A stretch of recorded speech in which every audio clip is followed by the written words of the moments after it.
When Jabin, king of Hazor, heard of this, he sent to Jobab, king of Madon, and to the king of Shimron, and to the king of Akshaph, and to the kings who were in the northern hill country, and in the Arabah south of Chinneroth, and in the lowland, and in Naphath-dor on the west, to the Canaanites in the east and the west, the Amorites, the Hittites, the Perizzites, and the Jebusites in the hill country, and the Hivites under Hermon in the land of Mizpah.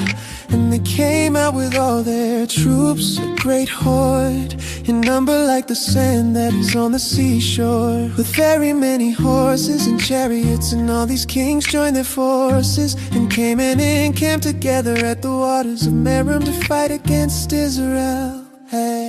And the Lord said to Joshua, do not be afraid of them, for tomorrow at this time I will give over all of them slain to Israel. You shall hamstring their horses and burn their chariots with fire. So Joshua and all his warriors came suddenly against them by the waters of Merom and fell upon them.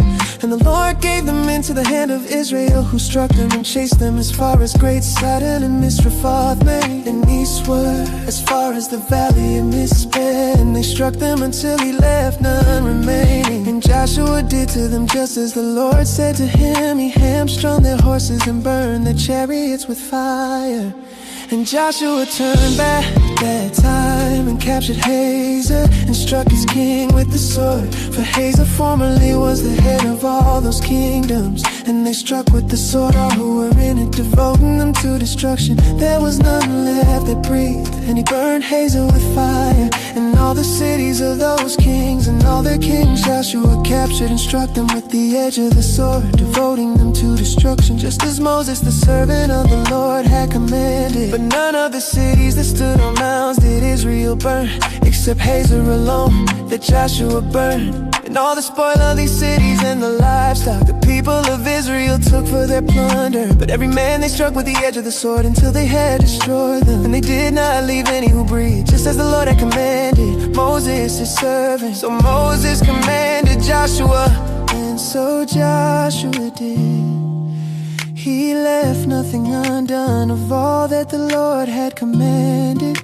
Moses. So Joshua took all their land, the hill country and all the Negev, and all the land of Goshen and the lowland, and the Arabah and the hill country of Israel and its lowland, from Mount Halak, which rises towards Seir, as far as 𝙂𝙤𝙤, in the valley of Lebanon below Mount Hermon. And he captured all their kings and struck them and put them to death. Joshua made war a long time with all those kings. There was not a city that made peace with the people of Israel except the Hivites, the inhabitants of Gibeon. They took them all in battle, for it was the Lord's doing to harden their hearts, that they should come against Israel in battle, in order that they should be devoted to destruction and should receive no mercy but be destroyed, as the Lord commanded Moses. And Joshua came at that time and cut off the Anakim from the hill country, from Hebron, from Debir, from Anab, and from all the hill country of Judah, and from all the hill country of Israel. Joshua